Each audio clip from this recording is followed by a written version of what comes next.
Guys, look at this perfect golden, crispy, crunchy French fries. That's the way to make French fries, and I'm going to teach you how to do it. Let's watch. Well, howdy folks, I'm Stuart Trotter and this is Texas Cooking Today. Hey, what you're going to be making today is going to be some delicious food, and this is one of my recipe videos.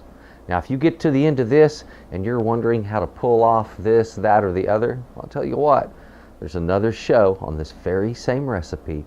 It's one of my tutorials. So I'll tell you what, it'll be the next episode after this one. Take a look at that. Those are really full of information. Now guys, thank you for watching. Let's get right into making this.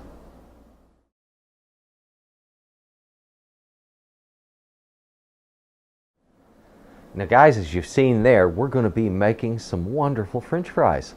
Now, you know, you go to these places, they're all over the country, these fast food places, also really good restaurants, and you get these beautiful French fries. They're golden, they're crisp on the outside, they're light and fluffy on the inside and kind of steamy. Wow, you know, getting that condition, that's kind of a trick. So that's what this recipe is all about, is teaching you that trick to get those French fries. It's not about slicing potatoes and frying them. It's about the process that gets those potatoes just right so that you get nice, crispy, yellow French fries that are beautiful, fluffy, and light on the inside. So guys, let's get in the kitchen. Let's cook up some delicious French fries. Come on. Okay guys, here it is.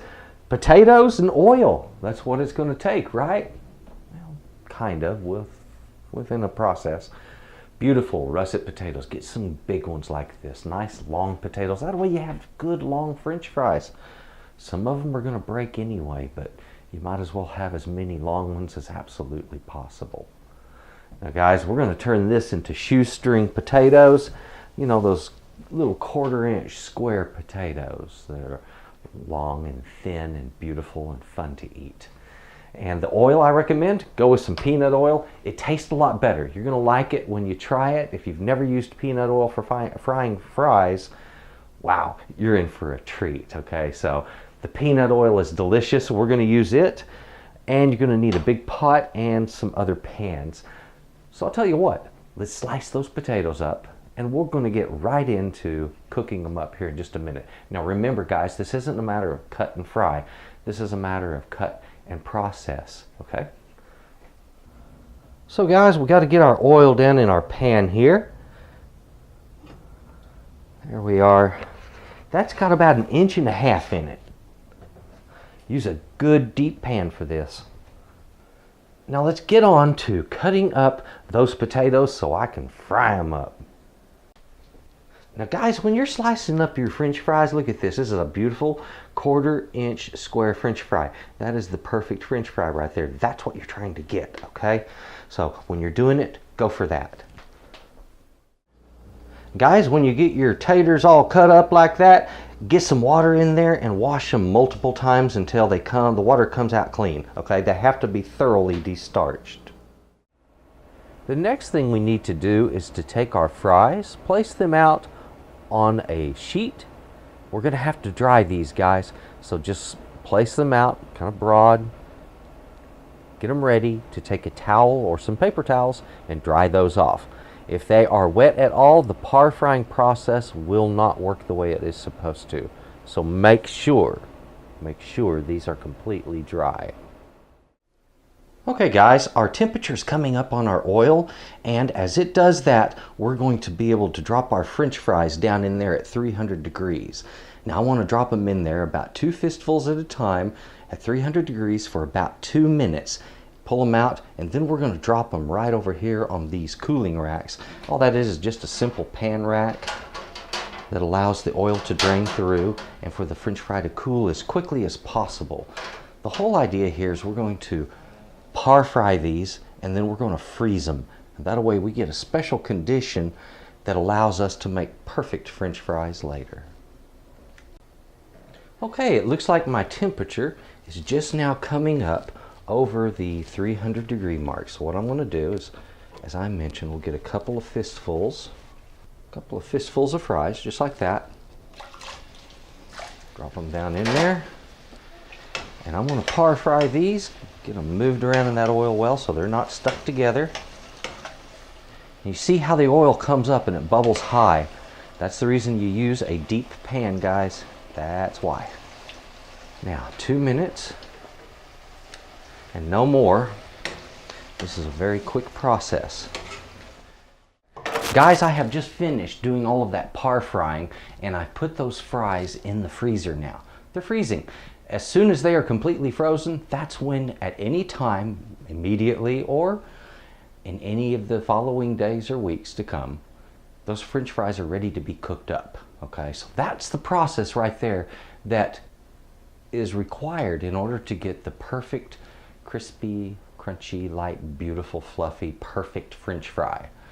I know it's a lot to go through, but that's this is why I suggest do this stuff in advance. Okay, now wait for the freeze and then we can fry. Now guys, after you have frozen your fries, put them down in 350-degree oil and get them fried up until they are golden brown. That should take about 6 to 7 minutes. Well guys, our timer is just now hitting about 9 minutes and my fries are right about there. So I'm going to pull them out, put them on the rack to drain. I'll just let that oil come back up in temperature. And the fries, well, I'm going to spread them out, and that way I can get salt on them. Yummy. Now guys, when I pulled my fries out, I do like to go ahead and get them salted right away. My salt sticks a little better when the fries are still warm. There's still plenty of oil on them. Man, look at those. Beautiful, beautiful French fries. That breaks apart, fluffy, steamy inside. Mmm.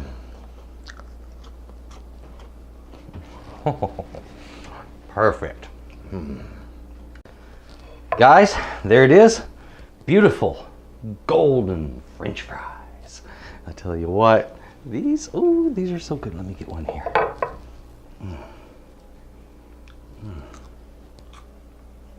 Mm. Like I said, crispy, crunchy on the outside, fluffy on the inside. Man, if you just want the best French fries in your life, you're gonna have to cook these up. Otherwise, you'll never know. Guys, thank you very much for watching Texas Cooking Today, for watching this episode. And if you would, please subscribe. Please put something down in the comments. I do appreciate that. Click that like button. That's always a really cool thing to do. And do one last thing for me. Hey, just have a good day, okay? Bye-bye. Well, guys, once again, thank you very much for watching this show, for watching Texas Cooking Today. If you would, please go to my channel, check things out there. Please subscribe if you haven't done so already. I've got stuff coming out every single Thursday, so watch closely. There's some really good stuff coming your way. And thank you again for watching Texas Cooking Today.